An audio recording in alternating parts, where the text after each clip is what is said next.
तुझ्यासाठी खरी खरी अभिनयाची सुरुवात कशी झाली? खरं तर सुरुवात होते, पण इंडस्ट्रीमध्ये तरणं म्हणा किंवा प्रोजेक्ट चांगले आपल्या वाट्याला येणं हे दरवेळीच होईल असं नाही, राईट? सो ती सुरुवात कशी झाली आणि इनिशियल डेज या इंडस्ट्रीतले कसे सांगशील मला? So I was fortunate. Gautam राजदक्षने माझं फोटोशूट केलं, फर्स्ट फोटोशूट. आणि त्यांनी सांगितलं होतं की you will do very good in modelling. त्यांनी मला सांगितलं होतं 60% आणटी व्हायला. 60%? 7%. 8च होतं ना. मी 58 आणली, 2%ची प्रगती. पण मग त्यांनी सांगितलं की ठीक आहे, आपण शूट करूया. शूट झालं. मग लिटरली महालक्ष्मीला पूर्वी तर ते सगळे फोटो द्यावे लागायचे ना, आता तरी सगळं व्हॉट्सअप, क्लोज प्रोफाईल, फुल फिगर आणि हे सगळं. तर ते देऊन मला फर्स्ट ऍड मिळाली होती नीलकमलची. ती मी केली होती. आणि त्याच्यानंतर मग मी ऍड्स आणि मॉडेलिंग जास्त केलं, कारण की मी मराठीत दिसायचे नाही. मी आधी खूप हडकुळी होते, सो मी मराठी दिसायचे नाही. सो मला ना मॉडेलिंग आणि प्रिंट ऍड्स हे खूप यायचं. मग first show was Damini. Me audition दिलं होतं, प्रॉपर बकायदा ऑडिशन दे, की कुठलंही काम आजपर्यंत ऑडिशन देऊनच केलेलं आहे, कारण बॅकग्राऊंड असं ॲज सच काहीच नव्हतं. मी ते थिएटर केलं होतं थोडे वर्ष आणि डान्स एवढंच काय ते एक्सपिरियन्स होता. मग दामिनी शो केला मी. आणि त्याच्यानंतर मग महाराष्ट्र क्वीन नावाची एक कॉन्टेस्ट होती, जी प्रमोद नवलकरांनी मराठी मुलींना प्रोत्साहन देण्यासाठी सुरू केली होती. सो त्याच्यात मी जिंकले होते. त्याच्यामध्ये मला क्राउनिंग अदिती गोवित्रीकरने केलं होतं. तिथून मग लोकांना कळलं की महाराष्ट्रीयन. आणि मग मला जगावेगळी, 4 दिवस सासूचे, असे सगळे शोज मला मिळत गेले. पण उंच असल्यामुळे मला नेहमी मॉडेलचे किंवा फॉरेनहून आली आहे किंवा अशी मॉडर्न मुलगी असेच रोल मिळाले. पण मग लगेच मी लग्न केलं 2003ला. आणि 2006ला मला मुलगी पण झाली. कारण कसं असतं ना, you need to balance. Biologically also आपल्या मुलींना जर मुलं हवी असतील, संसार पण हवा असेल, तर ते वेळच्या वेळी होणं गरजेचं असतं. सो माझ्या आईबाबांनी सांगितलेलं की 3 वर्ष आम्ही तुला देतो, तू कर, पण 3 वर्षांनी लग्न. सो 20 ते 23 मी ऍक्टिंग, मॉडेलिंग जे करायचं होतं ते केलं. 23व्या वर्षी लग्न केलं, 26व्या वर्षी मुलगी झाली. आणि 28व्या वर्षीपासून परत मी काटारुते कोणाला या शोमधनं मी परत कमबॅक केलं. आणि त्याच्यानंतर मग माझं एक होतं की जे मला काम येईल ते मी करत गेले. बिकॉज कसं असतं ना, सगळं नाही मिळत. कुठेतरी तुम्हाला एक सॅक्रिफाईस म्हण. आणि मग सॅक्रिफाईस करायचंच आहे ना, तर आनंदाने करेन मी आयांचे रोल तर 32व्या वर्षीपासून करायला लागले आनंदाने. कारण म्हटलं की आपण नाही भांडू शकत. म्हणजे मी कितीही बारीक होऊ दे, मी कितीही अशी झाले ना, तरी पण लोकांना वर माहिती आहे आणि ते स्क्रीनवर दिसणार आहे. त्यामुळे मला अगदी यंग आई मिळेल ग, पण आई मिळणारच आहे.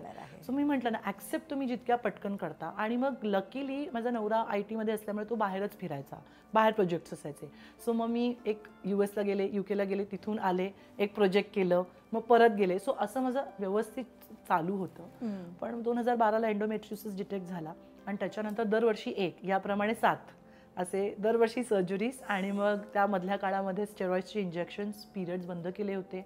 सो त्यामुळे चिडचिड व्हायची, हॉर्मोन्स कळायचं नाही काही, खूप राग यायचा, खूप चिडचिड व्हायची, खूप स्ट्रेस, फ्रस्ट्रेशन, डिप्रेशन, खूप म्हणजे कधी कधी वाटायचं गिवअप करावं. पण त्याच वेळेला मला आउट ऑफ बॉडी एक्सपिरियन्स झाला, जो मला माहीत नव्हता. मला वाटलं स्टेरॉइड्समुळे मी हॅल्युसिनेट करते किंवा बहुतेक वेळी झाली आहे. पण आउट ऑफ बॉडी एक्सपिरियन्स येतो जेव्हा तुम्ही खूप एक्सक्रुशिएटिंग पेनमधनं जाता, तुमचा सोल बॉडीच्या बाहेर येतो आणि तुम्हाला एक वेगळा अनुभव देतो. या काही काही लोकांना नियर डेथ एक्सपिरियन्स येतात, तर मला ह्याला OBE म्हणतात, out of body experience. So तो 2-3 झाला अगं MRI मशीनमध्ये असताना. आणि मग मी हे डिस्कस केलं माझ्या नवऱ्याबरोबर. आणि माझी एक मैत्रीण आहे, तिची आई हीलर आहे, तर ती बोलली की तुझी स्पिरिच्युअल जर्नी सुरू झाली. म्हटलं म्हणजे काय? आपल्याला लाईट्स, कॅमेरा, ऍक्शन शिवाय माहित नाही. हा मेकअप दादा आणि हेअर दीदी आणि कटिंग चाय लाव. म्हटलं व्हॉट इज दिस? मग मला तिने सांगितलं ही 2-3 पुस्तकं वाच. मग तिने माझं पास्ट लाईफ रिग्रेशन केलं, ज्याच्यात मला माझे 4 जन्म दिसले तेव्हा. आणि मग मला कळलं की मी का हा आजार इन्व्हाइट केलाय माझ्या लाईफमध्ये. म्हटलं मी इन्व्हाइट का करेन ना, मी इन्व्हाइट करायचं, चांगल्या गोष्टी इन्व्हाइट करेन. पण आपले पास्ट कर्मा हे असतात. आणि हे जेव्हा भूत ज्याला दिसतं ना, तोच विश्वास ठेवतो. सो माझा विश्वास नव्हता. तुला खोटं वाटेल पण आय वॉज अ नॉन बिलिव्हर. मला हे टॅरो, हिलिंग, ज्योतिष, भविष्य, माझा विश्वास नव्हता. पण जेव्हा तुम्हाला अनुभव म्हणतात ना, जेव्हा तुमच्यावरती येते ती वेळ, तेव्हा तुम्ही ॲक्सेप्ट करायला लागता. मग मी हळूहळू त्याला सिरियसली घ्यायला लागले. आणि मग you can heal your life आणि the laws of the spirit world ही 2 पुस्तकं वाचली. आणि त्याच्यानंतर कळलं की मला हे जे होतं हे माझी स्पिरिच्युअल जर्नी सुरू होण्यासाठी होतं आहे. आणि माझा जो पाथ होता हा असा होता आणि मी ह्या पाथवर होते. सो एखादी स्ट्रिक्ट टीचर जशी येते ना स्कूलमध्ये, मग मुलं अभ्यास करतात, तसं देवाचं इंटरव्हेन्शन असतं की तुम्ही तुमच्या पर्पजला धरून नाही जगत आहात आयुष्य, तुम्ही फक्त जगताय.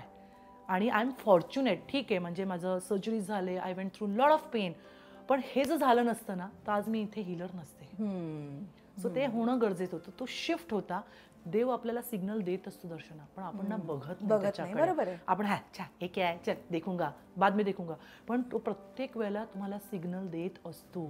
फक्त ते डिकोड करणं, ते विजडम, ती सतसत विवेक बुद्धी, ती त्यावेळेला ती लोक भेटणं, हे खूप नशिबाची गोष्ट आहे. मग मला त्या हिलरने हील केलं, पास्ट लाईफ रिग्रेशन, मग चक्रा हिलिंग. मग हळूहळू ना मला कळत गेलं.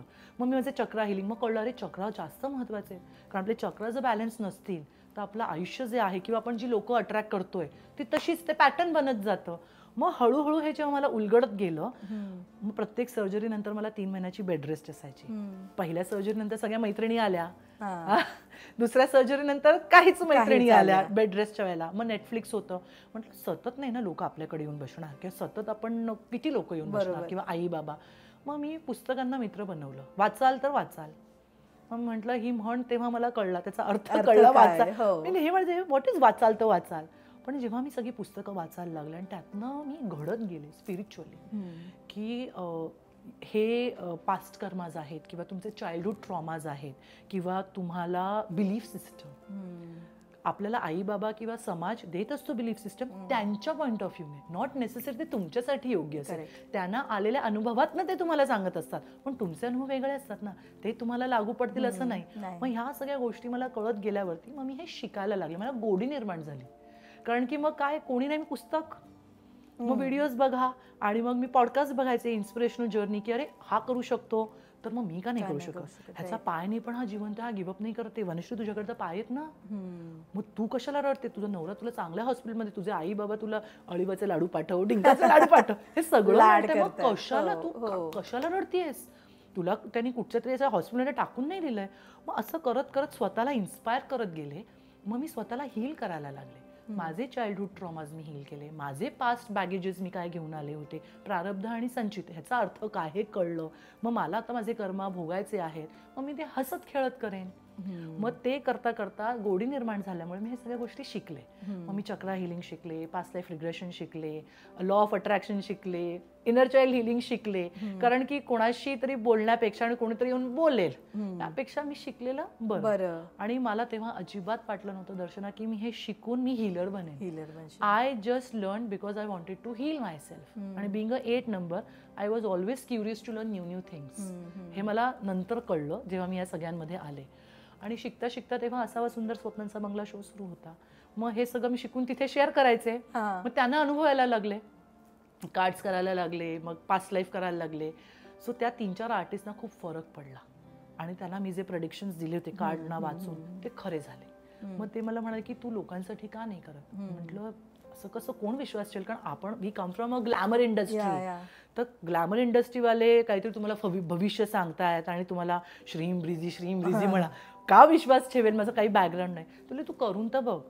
आणि ग हळूहळू तू जशी तू आलीस, ही आली, तुम्हाला अनुभव आले, मग तू अजून 4 लोकांना, असं करता करता मी हिलर बनले. मी कधी ठरवलं नव्हतं. सो मी नेहमी म्हणते की by passion I am a actor, but by destiny and my purpose is a spiritual healing.